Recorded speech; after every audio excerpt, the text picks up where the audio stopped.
아시다시피 그 비유는 예수님께서 그 설교하실 때 가장 많이 사용하셨던 방식이죠. 비유란 무엇인가? 일종의 긴 이야기 또는 긴 예화입니다. 그래서 이제 비유의 효과가 어디에 있냐면 바로 이런 것이죠. 그 이야기를 들으면서 지금 저 하시는 이야기가 바로 내 이야기다. 이렇게 이제 동의하는 마음이 아주 쉽게 생기는 그런 스토리 중심의 설교 방식, 바로 비유의 설교입니다.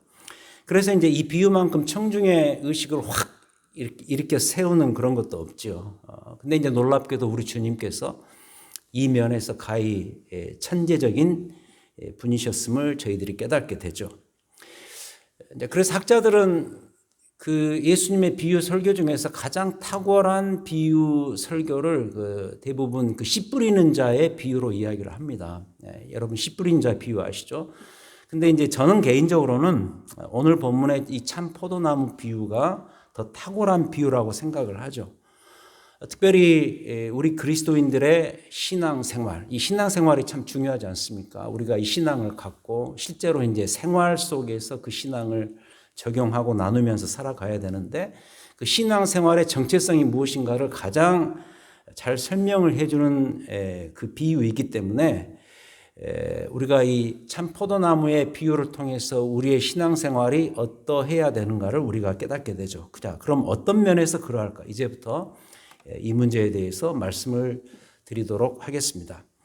이 설명을 위해서 오늘은 저도 우리 주님처럼 비유를 동원해 보려고 합니다. 특히 그 세 개의 비유를 말씀드리겠는데 이 세 개가 다 전기와 관련된 것들입니다. 이 비유는 그래서 우리에게 활력 있는 신앙생활이 무엇인가? 신앙생활을 하더라도 활력이 있고 뭔가 그 안에 역동성이 있어야 되는데 그것을 이해하는 데 있어서 어느 정도 도움이 되리라고 확신을 합니다. 자, 그 첫 번째 것은 무엇인가? 전원에 연결시켜라. 전원에 연결시켜라. 무슨 말이냐면 우리의 신앙은 그 모든 것의 뿌리가 되는 예수 그리스도와 반드시 연결되어 있어야 된다는 그런 의미입니다. 예를 들어서 오늘 본문 이 포도나무의 비유가 어떻게 출발되지요? 1절에 보시면 나는 참 포도나무요 내 아버지는 농부라 이렇게 출발합니다. 하나님 아버지께서 농부라고 하신다면 아들 그리스도는 그 농부가 관리하는 포도나무가 되는 것이죠. 그렇다면 이제 중요한 것은 우리가 누군가입니다. 그렇다면 그 관계 속에서 우리는 누구인가? 바로 그 포도나무에 붙어있는 가지들이다 이렇게 말하고 있습니다. 5절에서 나는 포도나무요 너희는 가지라 이렇게 선언합니다. 그래서 여기에 이 붙어있다라는 동사가 굉장히 중요하죠. 2절 전반부 무릇 내게 붙어있어. 이 가지가 나무에 붙어있어야 된다라는 의미가 되겠죠. 가지가 나무에 붙어 있어야 그 다음에 뭔가를 해도 한다는 것이죠. 붙어 있지 않으면은 근본적으로 그 가지와 연결되어 살 수 있는 것이 불가능해집니다. 잘려버린 가지는 그래서 아무 쓸모가 없다. 붙어 있어야 그 다음에 뭔가를 해도 한다. 땔감으로밖에 못 쓰죠. 2절에서 그러죠. 물은 내게 붙어 있어. 열매를 맺지 아니하는 가지는 아버지께서 그것을 제거해 버리실 것이다. 이렇게 말하고 있습니다. 자, 그럼 이것을 이 전기와 연결해서 한번 바꿔서 말씀드려 보죠. 이것은 마치 우리가 많이 쓰는 가전제품 플러그가 그 전기를 공급해주는 아울렛에 꼽혀 있어야 됨을 의미합니다. 그래서 우리의 신앙생활이 제대로 이루어지려면 일단 우리의 신앙과 삶의 근원 되시는 우리의 참 포도나무 예수 그리스도께 딱 붙어 있어야 된다는 사실입니다. 다시 말해서 예수 그리스도와 관계가 형성되어야만 뭘 해도 할 수 있다는 뜻입니다. 우리가 흔히 말하는 예수 그리스도를 구주로 영접하고 구원의 확신 가운데 서서 거듭남의 체험이 있어야만 그 다음에 신앙생활의 여정이 그때부터 출발될 수 있다는 의미겠죠. 그래서 우리는 예수 그리스도의 전원에다가 내 인생의 플러그를 꽂아야 합니다. 쉽게 말해서 내 자신이 먼저 예수를 믿어야 된다는 말이 되겠죠. 먼저 믿고서 구원의 확신을 가지고서 그 다음에 신앙생활을 하고 살아도 살 것이고 그리스도와의 관계를 형성하고 유지시켜 나갈 수 있다는 의미겠죠. 붙어 있지 않냐면 내 인생의 플러그를 예수 그리스도께 꼽아 놓지 않는다면 우리의 신앙생활 자체가 출발할 수가 없습니다. 교회를 뭐 오래 다닌다 할지라도 예수 그리스도와 개인적인 관계로 들어가지 않는 상태에서 신앙생활이라는 것을 한다고 하는 것은 그것은 신앙생활이 아니라 사실은 종교생활이죠. 어떤 형식적인 종교생활. 그리스도와 관계가 시작되어야만 그 다음 신앙생활을 할 수 있다. 그래서 전원과 연결시켜라. 그것을 포도나무 비유와 설명해서 이렇게 말씀드리자면은 예수 그리스도라는 그 포도나무에 내 가지가 붙어 있어야 된다라고 설명할 수 있겠습니다. 그 다음 두 번째는 뭐냐면 스위치를 올려라. From off to on. 모든 가전제품에 스위치가 있듯이 우리의 신앙생활에도 스위치가 있어야 한다. 이를 포도나무 비유와 바꿔서 말한다면 어떤 동사가 우리 눈에 들어올 수 있는가? 거하다라는 동사가 이것을 말해줍니다. 4절. 내 안에 거하라. 나도 너희 안에 거하리라. 가지가 포도나무에 붙어 있지 아니하면 스스로 열매를 맺을 수 없음 같이 너희도 내 안에 있지 아니하면 그러하리라. 5절. 나는 포도나무요 너희는 가지라. 그가 내 안에 내가 그 안에 거하면 사람이 열매를 많이 맺나니 나를 떠나서는 너희가 아무것도 할 수 없습니다. 저는 개인적으로 이 5절이 포도나무 전체 비유의 가장 핵심적인 구절이라고 생각을 합니다. 나는 포도나무요 너희는 가지라. 그가 내 안에 내가 그 안에 거하면 사람이 열매를 많이 맺는다라는 것이죠. 이 거하다라는 동사에 유의하시기 바랍니다. 이 동사 안에는 지속성이 있습니다. continuality, 지속성이 있습니다.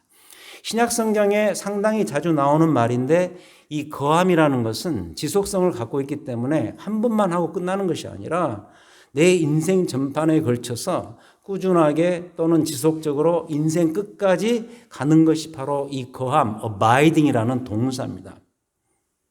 요새 부동산 거래가 활발하죠. 여러분 집도 그러지 않습니까? 전에도 한번 이런 말씀 드린 기억이 납니다만 집을 새로 사놓고서 거기 들어가서 살지 않는다면 무슨 의미가 있겠습니까? 저는 좀 이상하게 보이는 것이 집을 새로 사면 멋진 가죽 소파를 사잖아요. 근데 그 비닐을 끝까지 뜯지 않고 사는 것. 왜 그러는지 저는 이해가 안 돼요. 비닐을 끝까지 안 벗기고 차를 또 새로 샀는데 차에 이 씌어진 거기 비닐이라든지 스티커를 끝까지 벗기지 않고 차를 타는 것. 이런 것들이죠. 거기 앉아서 즐기고 이러라고 집도 사고 차도 사는 것 아니겠습니까? 그래서 이 말입니다. 예수를 단지 믿는 것만으로 내 인생을 맞춰서는 안 된다. 거듭남의 체험을 하고 그걸로 예수 믿는 신앙생활이 그냥 땡 하고 끝나는 것 아니다. 지속적으로 예수 그리스도 안에 거하면서 나의 남은 인생을 그리스도와 더불어 그와 함께 즐기면서 사는 것이다. 그게 신앙생활이다라는 것이죠. 그래서 예수 그리스도의 보혈을 믿고 죄사함을 경험하고 그리고 구원받을 하나님의 자녀가 된 이 사건 하나만을 붙들고서 살아서는 안 되고 그 신앙 고백 위에다 새롭게 세워진 나의 인생을 이제부터 내 죽는 날까지 우리 주님과 함께 즐겨 나가야 한다는 그런 뜻인 것이죠. 그것을 오늘 이 본문에서 지속적으로 거하라라고 말하고 있는 것이죠. 그래서 이 거함이라는 이 동사를 생각하실 때는 지속성을 생각하셔야 돼요. 예수 믿고 관계가 형성되었으면 그 관계를 계속 유지시키고 즐겨 나가야 되는데 그것을 말해주는 포도나무의 이 비유의 동사가 뭐냐? 지속적으로 거하라라는 말이다라는 것이죠. 내 인생의 스위치를 올려서 전원에서 나오는 전력을 공급받아야 된다라는 뜻이죠. 우리가 이 가전제품을 꼽아 놓기만 하면 뭐 하겠습니까? 꼽아 넣는 거 굉장히 중요하죠. 붙어 있어. 가지에 붙어 있는 거죠. 그러나 스위치를 올려서 그리스도 안에 거하면서 마치 가전제품이 스위치를 올리면 그때부터 활동을 하듯이 그리스도와 함께 더불어서 살아나가야 된다라는 의미인 것이죠. 그 다음 세 번째는 뭐냐? 바로 이겁니다. 열매를 많이 맺으라. 전원의 플러그를 꼽고 다시 말해서 붙어 있고 그리고 스위치를 올리고 지속적으로 거하고 이렇게 된다면 그 다음 결과물이 따라와야 한다는 것이죠. 저는 세상에서 가장 기분 좋은 냄새는 밥을 짓는 냄새라고 생각을 하거든요. 쌀밥입니다. 보리밥 말고요. 쌀밥. 얼마나 그 냄새가 좋은지. 전기밥솥의 밥. 전기밥솥을 통해서 우리가 밥을 하려면 일단 전원을 꼽아야죠. 붙어 있어. 포도나무에 붙어 있어. 그 다음에 두 번째 스위치를 올려야죠. 그때부터 밥이 시작되는 거죠. 밥 짓는 일이 그때부터 진행되는 거죠. 그리고 이제 밥이 다 되면은 요새는 전기밥솥 좋은 거 좀 귀찮을 정도로 뭐라고 막 했었던데 다 됐습니다. 이러면서 피곤하더라고요, 굉장히. 근데 그때 딱 밥이 다 되면은 뚜껑 열어보면은 드디어 열매가 있는 것이죠. 맛있는 밥이 그때 딱 되는 거죠. 결과물. 그걸 이제 오늘 이 말씀에서는 열매라고 말합니다. 열매가 과실나무의 존재 이유고 목표죠. 그래서 이 포도나무도 결국 열매를 맺지 못하면 아무 의미가 없어지는 거죠. 여러분 가까운 나파에 가보셨죠? 저도 지난해 이 포도 결실 시즌에 나파를 방문한 적이 있었습니다만 산불이 하도 크게 나서 그 냄새 영향 때문에 포도 생산에 큰 피해를 입었다는 소식을 들었습니다. 그때 그걸 보았고요. 열매라는 것은 나름대로 이 포도나무가 열매가 많이 맺었겠지만 다 와인을 만들 수 없는 그런 열매들이었기 때문에 다 버리는 카드들이 된 것이죠. 그러니까 결국 포도나무의 목표는 열매를 맺는 거예요. 신자의 삶도 그렇다면 마찬가지겠죠. 신자의 삶에도 반드시 열매가 맺혀야 돼요. 그것도 아주 풍성하게 맺혀야죠. 오늘 말씀 8절에서 그럽니다. 너희가 열매를 많이 맺으면 내 아버지께서 영광을 받으실 것이다. 너희는 내 제자가 되리라. 이렇게 말합니다. 자, 그럼 이제 진짜 중요한 건데, 그럼 그 열매를 우리가 맺기 위해서, 특별히 풍성하고 많이 맺기 위해서 내 입장에서 해야 될 일이 뭘까? 이걸 말씀드리고 싶은 거죠. 일단 이미 앞에서 이건 배웠습니다. 두 가지였죠. 가지에 붙어 있는 것, 그리고 가지 안에 지속적으로 거하는 것. 근데 특히 열매를 풍성히 많이 맺기 위해서, 그런 신앙생활을 하기 위해서 예수님이 거기에 덧붙이는 추가적인 설명이 있는데, 그게 뭐냐면 두 가지입니다. 화면에 나오는 것처럼 말씀 순종과 서로 사랑함입니다. 그러니까 말씀 순종과 서로 사랑함이 신자의 삶에 풍성한 열매가 된다는 의미인 것이죠. 그래서도 오늘 이 말씀에서 이 두 가지는 계속해서 붙어 다닙니다. 여러분 9절이 상당히 이 피버트 포인트인데 9절에 보시면은 8절까지는 이 관계와 거함의 중요성에 대해서 우리가 이미 말씀드린 앞부분 붙어있음과 거함에 대한 이야기를 8절까지 하고 갑자기 9절에서부터 내용이 좀 바뀌어요. 어떻게 바뀌죠? 아버지께서 나를 사랑하신 것 같이 나도 너희를 사랑하였으니 나의 사랑 안에 거하라. 앞에 내 안에 거하라 그래 놓고 여기서부터는 나의 사랑 안에 거하라 이렇게 말하거든요. 그러면서 10절에서 내가 아버지의 계명을 지켜 그의 사랑 안에 거하는 것 같이 너희도 계명을 지키면 내 사랑 안에 거하리라. 내 사랑 안에 거할 수 있는 길이 무엇인가? 라고 말씀하시면서 그 길은 아버지의 계명을 지키는 것이다. 이렇게 말하네요. 9절, 10절. 중요한 구절이죠. 12절에서 비슷한 이야기를 합니다. 내 계명은 그렇다면 내 계명은 곧 내가 너희를 사랑한 것 같이 너희도 서로 사랑하라 하는 이것이니라. 사람이 친구를 위하여 자기 목숨을 버리면 이보다 더 큰 사랑이 없나니 너희는 내가 명하는 대로 행하면 곧 나의 친구라. 여러분 무슨 말이죠? 그리스도인들이 그리스도께 딱 붙어 있고 그 안에 계속해서 거하고 이렇게 될 때에 그 결과물로 무엇이 나타나야 될 것인가? 그게 바로 이 두 가지라는 거예요. 말씀 순종과 서로 사랑합니다라는 거예요. 그래서 이 둘은 신자의 삶에 있어서 한꺼번에 나타나는 결과물이자 열매라고 보시면 됩니다. 여기서 그러죠. 내 안에 거하고 내 계명을 잘 지키면 형제를 사랑할 수밖에 없다는 거예요. 우리가 주의 계명을 지키고 하나님 말씀을 사랑한다고 수없이 고백하고 또 그래서 성경 공부도 하고 이렇게 설교도 듣고 하지만 그것에 대한 열매 결과물은 가장 대표적인 것으로, 가장 총체적인 것으로 형제를 사랑할 수밖에 없다는 것이죠. 그게 열매라는 거예요. 그가 말씀에 잘 순종하고 산다면 그는 결국 형제 자매들을 사랑하지 않을 수가 없을 거라는 뜻이죠. 왜냐하면 이 모든 일의 과정들이 서로 피할 수 없는 관계에 서로 촘촘하게 엮여져 있기 때문입니다. 예를 들어서 아들 그리스도는 하나님 아버지의 사랑을 받으면서 하나님 아버지 안에 거하시죠. 이건 요한복음 전체에 나오는 아주 중요한 스토리죠. 아들은 하나님 아버지 안에 거합니다. 특히 하나님 아버지의 사랑 안에 거하십니다. 아들 그리스도는. 그럼 우리는 어떤가? 우리는 그리스도를 통해서 하나님의 사랑을 받고 누려요. 그의 사랑 안에 역시 거해요. 그리고 우리는 그 사랑을 갖고서 이제 서로를 사랑하게 되죠. 그게 12절이죠. 내 계명은 곧 내가 너희를 사랑한 것 같이 너희도 서로 사랑하라 하는 이것이니라. 그리고 이것만이 우리가 지켜야 될 New Commandment, 새 계명이라는 거예요. 10절에서 그러잖아요. 아버지의 계명이 뭐예요? 서로 사랑하는 거예요.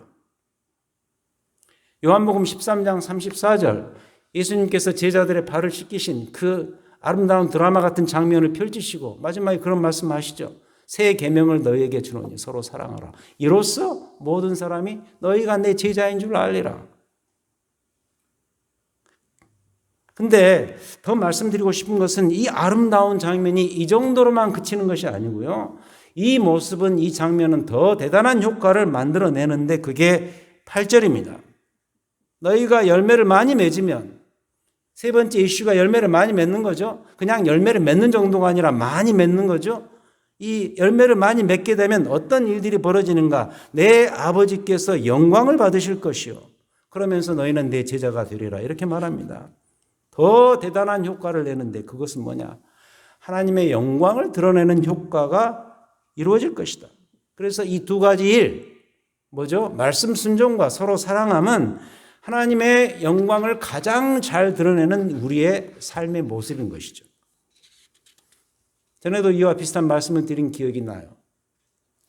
저도요, 어릴 때부터 난 앞으로 하나님의 영광을 위해서 살겠노라 이런 말을 자주 들어왔고 또 제 입으로도 곧잘 해왔던 것 같아요.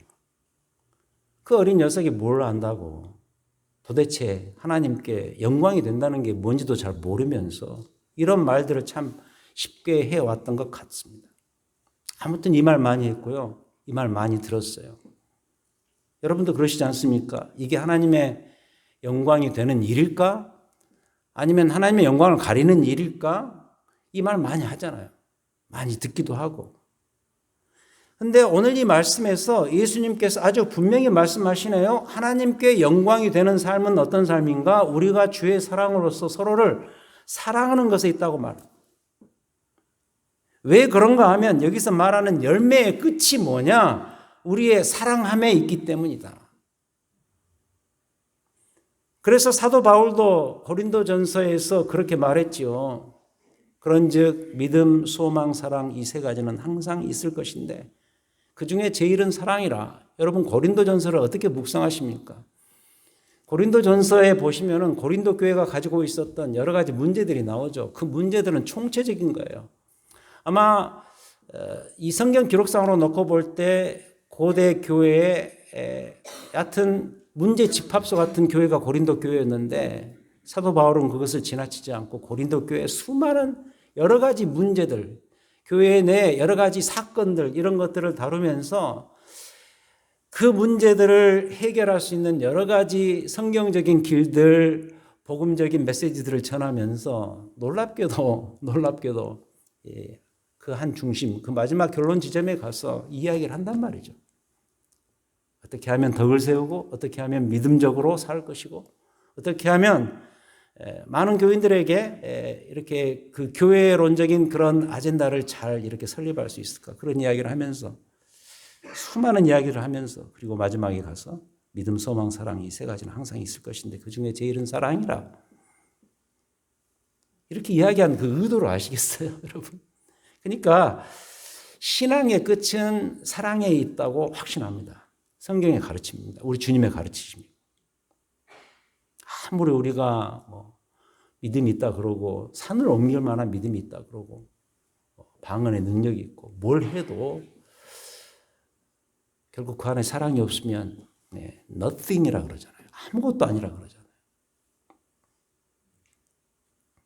근데 예수님이 똑같은 이야기를 하셔요. 오늘 이 본문의 포도나무 비유에서 말하는 신자의 최고의 삶의 열매는 뭐냐? 우리 서로 사랑함에 있다. 서로를 사랑하는 것이 우리 신자들이 맺을 수 있는 가장 탐스럽고 복된 열매라는 사실이죠.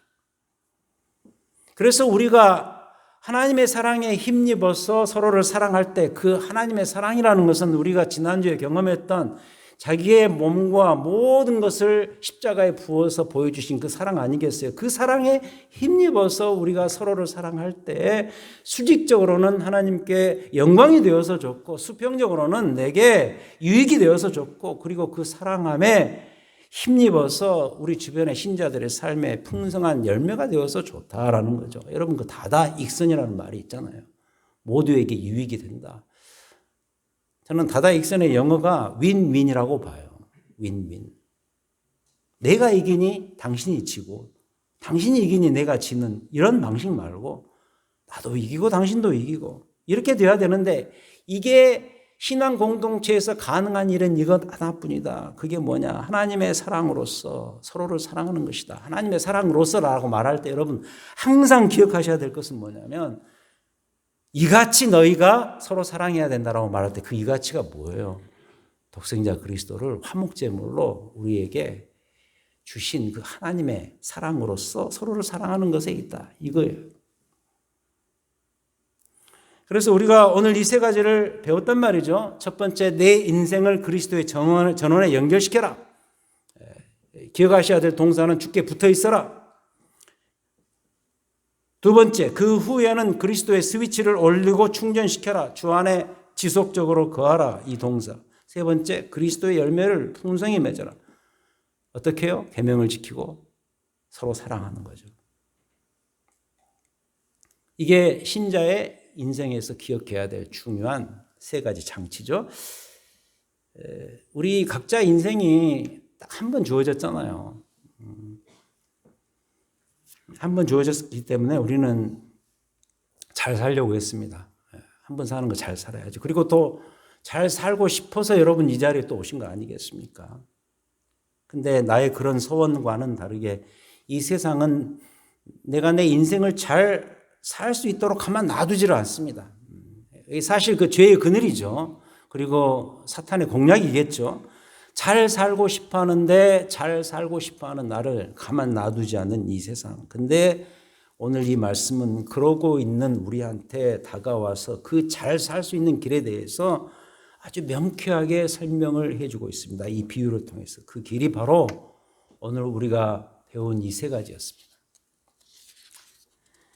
오늘 이 부활주일인데 이런 말씀으로 마감하고 싶네요. 2주 전 배웠던 성령의 역할이 기억나실지 모르겠습니다. 요한복음 14장에서 예수님께서 저자 직강을 하셨죠. 성령론에 대해서.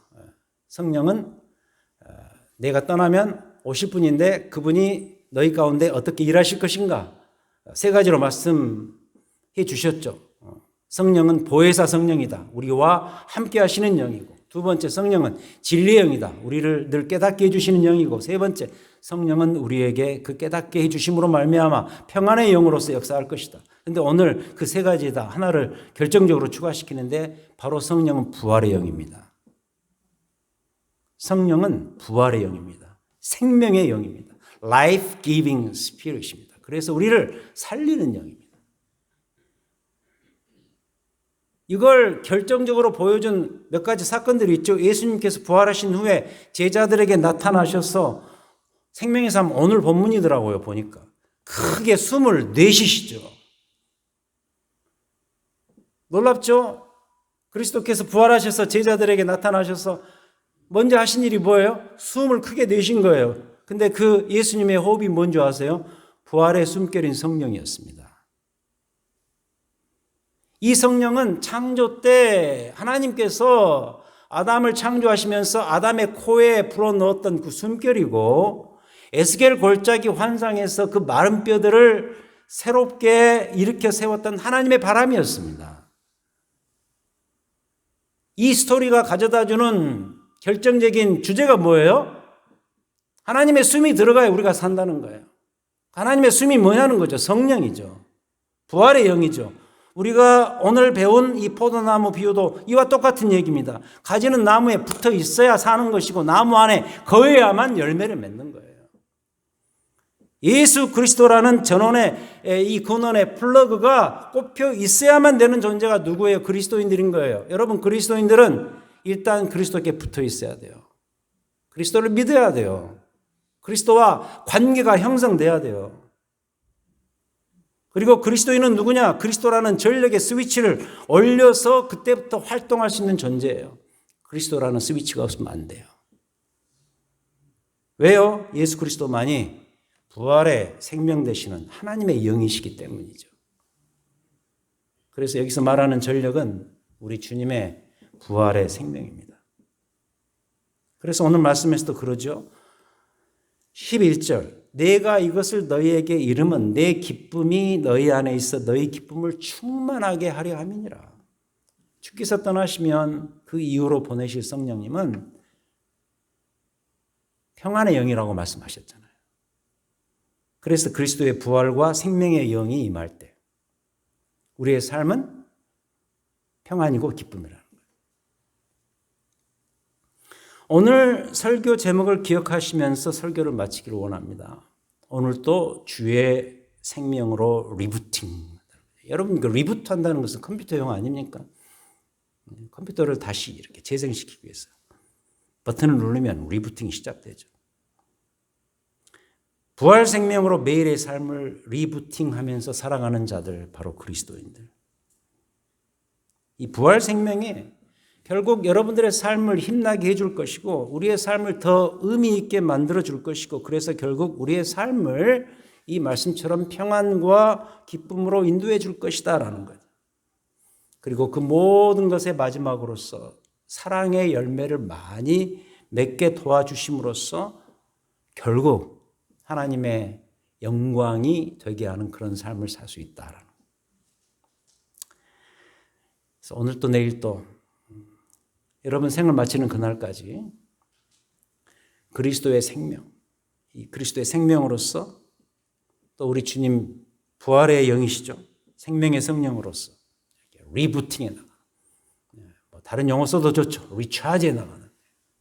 여러분 그 하루 종일 들고 다니시는 그 전화기 배터리 차지해야 되잖아요. 그러듯이 우리를 다시 차지시켜 줄 수 있는 유일한 우리의 생명의 이 근원, 뿌리는 바로 예수 그리스도 부활의 영이다라는 이 사실.